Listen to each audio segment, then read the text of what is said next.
Hey, so as you can probably guess from the title, I got my first tattoo. Whoa, that's so cool. Are you like an edgelord now with your edgy tattoos? Edge! You might be thinking that. However, I have got the most childish tattoos one can get. I got Ruby and Sapphire from Steven Universe. But how did I arrive at the point where I wanted these tattoos? So, it is the summer of 2014, and I'm looking for something to do. I go on my PlayStation and I start playing some games and I'm like, hey, I could use some music. I go onto YouTube and I find this song from Steven Universe called Stronger Than You. It's pretty catchy. Then I find a plethora of other songs that I listen to constantly, all from Steven Universe by the way, and I'm like, yeah, these are pretty good. Eventually, I start watching it. I'm getting really into this story. So skipping ahead a few years, I'm now in year 11, about to do my GCSEs, and basically you can choose when you go into lessons then, so you don't have to stay for the full day anymore. You just have to stay in for the subjects that you have to revise for from then on. So I roll up to class at about 10:30 in the morning, because that's when it starts and that's when we have to revise. But on this day, the teacher wasn't in graphics, so we decided to just all do our coursework instead, as there was nothing really to revise. And I didn't even realise it, but I was pissing everyone off by just humming the Steven Universe soundtrack non-stop. But I'm finding myself really invested in this story and actually caring about it, which I don't normally do with shows, until I started watching Steven Universe, that is. I'll just show you some of the things in my room which show that I'm obsessed. Over here I have Garnet and Amethyst Funko Pops along with a lion one on top. I have this artwork that my girlfriend did for me from the episode Bubbled, and he's Steven Universe in a bubble in space, and it says, "With no hope of returning." She's also made me this one recently from the episode where Ruby and Sapphire get married, and it says Ruby's wedding vows, which is when we're together it feels like it's okay to just be me. So I want to be me with you! Steven Universe keychain. This artwork that my friend Beth made me for my 18th birthday, which has me as Steven Universe in the middle, which I think is awesome. She drew this before I cut my hair. Over here I have an adorable picture of Lion. I have all of these from my first year going to Comic-Con. So we've got Lion, we've got Rose Quartz, we've got Pearl, we've got Amethyst, we've got Steven, and we've got Garnet. I have the Steven Universe Art and Origins book, as well as Fusion for Beginners and Experts. We have my Steven Universe cupboard, which has got Steven, Connie, Pearl, Rose Quartz, Garnet, Amethyst, and another Steven. It's got a pumpkin plush there, and it's got some art from Comic-Con of Peridot. I have a Steven Universe t-shirt, which was given to me for my birthday. I have this massive Steven Universe blanket. I have this Garnet top, as well as this varsity jacket with the diamond logo on the back. So as you can see, I'm quite fond of the show. So I'd wanted these since high school, but I'd never said anything to my mum, of fear she'd be like, no, you can't have those, that's so stupid. But for my 17th, 18th Christmas, for a certain holiday that gives gifts, I got given a voucher for £50 at a certain tattoo place. Now, straight away, I knew that I wanted these, but again, a fear of my mother saying no, I couldn't have them, or she'd kick off at them, I went for some other designs. I had gone through some various things on Pinterest, such as Doctor Who tattoos or Batman tattoos, but I wasn't really happy with any of them, so I didn't want to get any of them. Two tattoos that I was certain that I was going to get, though, was this Monsters Inc. one that I designed, because that was my favourite movie as a child, and it still is to this day. Or I would get one that wrapped around my arm, which would be my dog as a Slinky Dog.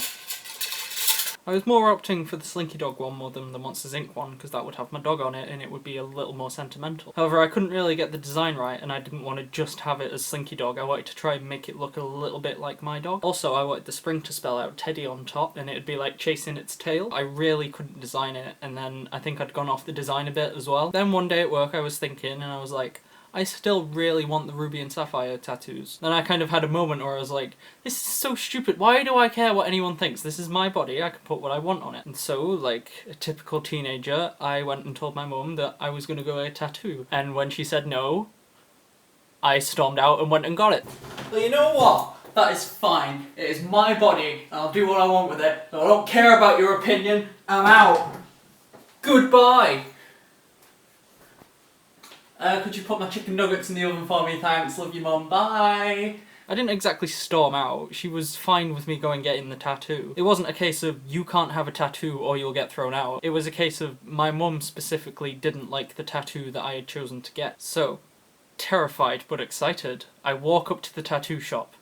I reach out for the handle, and then I get terrified that they're gonna say it's a stupid tattoo, so I walk around the block a few times before actually entering the shop. After I've had my little panic attack of walking around the block, I come back into the shop and a lovely guy greets me, like, he's so nice, and I'd printed off the design, I'd wrote on the back everything that I wanted, size, colours, all that. And he was actually really happy with the idea. I come home and my mother is very disappointed in the tattoo that I've chose, but I'm like, I don't care. It's my body. I'll do what I want. I tell Jade that I've booked the tattoo and she says she'll come with me and hold my hand because I'm a wuss. I wasn't exactly sure how much this tattoo would hurt.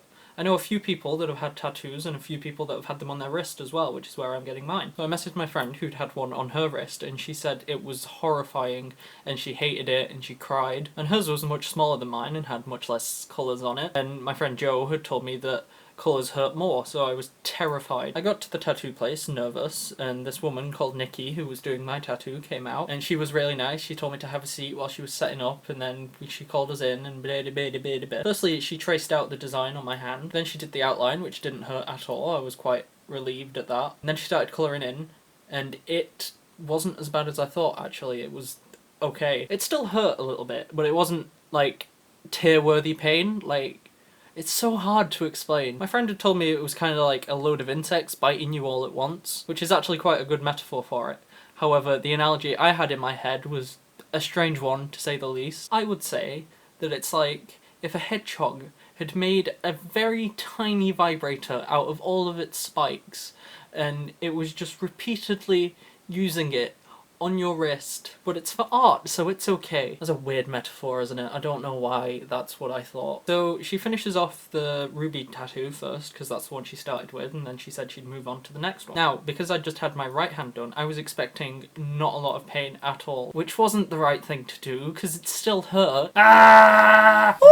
It hurt like a bitch. Then as soon as she started, I felt more relaxed. And honestly, the ruby one hurt more than the sapphire one. When it was over, they gave me a care package, which was just this sheet of paper, which basically says, "Care for your new tattoo. When you get home, remove the dressing and wash your tattoo with warm soapy water and pat dry. But don't rub it. Apply a little healing cream." They gave you a little sachet of cream to put on it. Apply a little cream, just enough to keep your tattoo moist. Wash your tattoo once a day and apply cream 3 times daily with clean hands. After a few days, a very light scab will form. Do not pick or scratch it. The scab will fall off in its own time in a few days. Things to avoid: industrial cleaners. If you work in a dirty nature, keep your tattoo covered with loose-fitting clothes. Do not sunbathe, swim in seawater until your tattoo is healed.